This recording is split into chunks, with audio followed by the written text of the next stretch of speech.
Hello বন্ধুরা, welcome to back to my channel. আশা করি আপনারা অনেক ভালো রয়েছেন।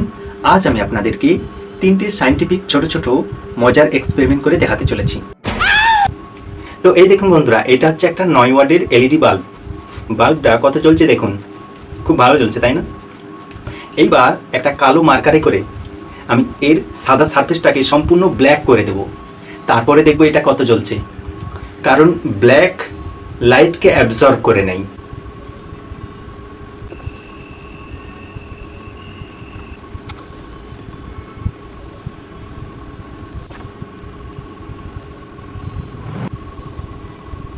তো এই দেখুন বন্ধুরা, পুরো কমপ্লিট করে দিয়েছি। এটা পুরো ব্ল্যাক করে দিয়েছি ব্ল্যাক মার্কার দিয়ে। এরপর দেখবো এটা কেমন জ্বলছে। তো এই দেখুন বন্ধুরা, এটা কেমন জ্বলছে দেখুন। আমি কিন্তু এটা সম্পূর্ণ ব্ল্যাক মার্কার দিয়ে কভার করে দিয়েছি, তারপরেও অল্প অল্প জ্বলছে। খুব ভালো জ্বলছে না, অল্প অল্প জ্বলছে দেখুন।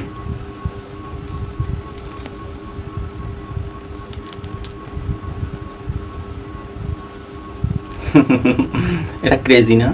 মনে হচ্ছে যেন হালকা ফাঁক রয়ে গেছে, কিন্তু আমি সম্পূর্ণই মার্কার দিয়ে কভার করে দিয়েছিলাম। এই দেখুন, দুটো লাইট জ্বলছে। এখন এই দুটো লাইটকে যদি আমি সম্পূর্ণ বন্ধ করে দিই, তারপরে দেখব এটা কেমন জ্বলছে।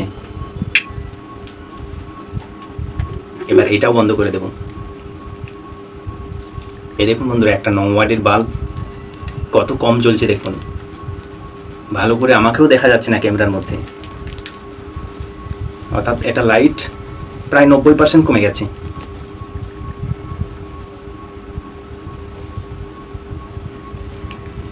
আমার মুখটাও দেখা যাচ্ছে না ভালো করে।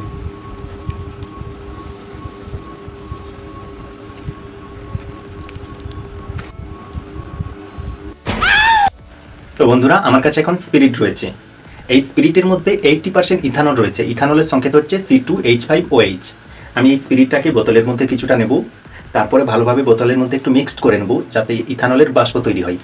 এবং সেই বাষ্পটাকে আমি ডিসলাইয়ের মাধ্যমে এখানে আগুনের ফ্লেম দেব।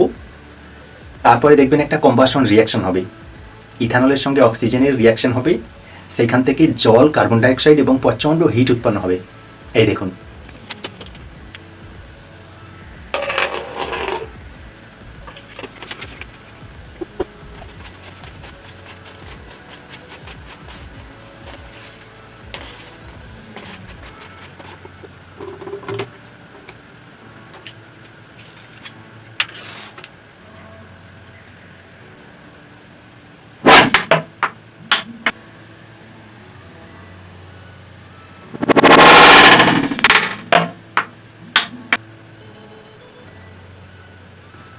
দেখুন বন্ধুরা, বোতলটা তেড়পে গেছে।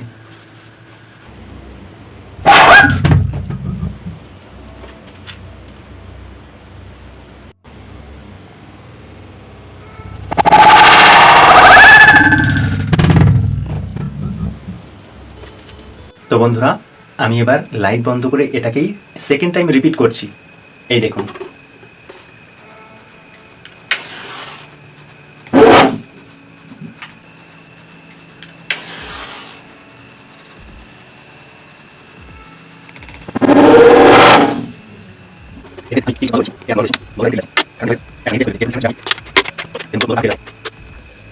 কারণ এটা গরম ছিল, সেই জন্য ভেতরের বাতাসের প্রেশারটা অনেক বেশি ছিল।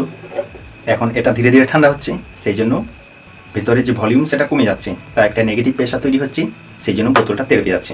এই দেখুন কি হয়েছে দেখুন।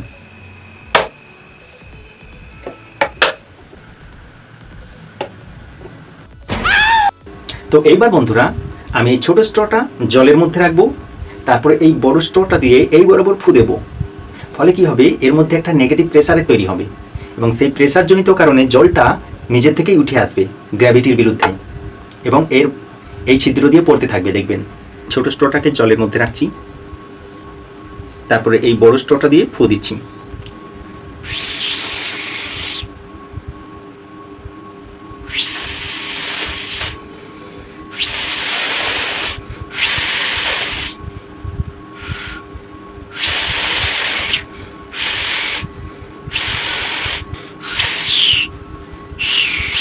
এই দেখুন, এর মধ্যে থেকে নিজের থেকে জল উঠে আসছিল। এই খাতার মধ্যে পড়ে কি হয়েছে দেখুন, পুরো ভিজে গেছে। তো বন্ধুরা, শেষ পর্যন্ত ভিডিওটা দেখার পরে যদি আপনাকে ভালো লাগে তাহলে একটা লাইক দেবেন, আর যদি না ভালো লাগে তাহলে লাইক দিয়েছেন তো, থ্যাংক ইউ।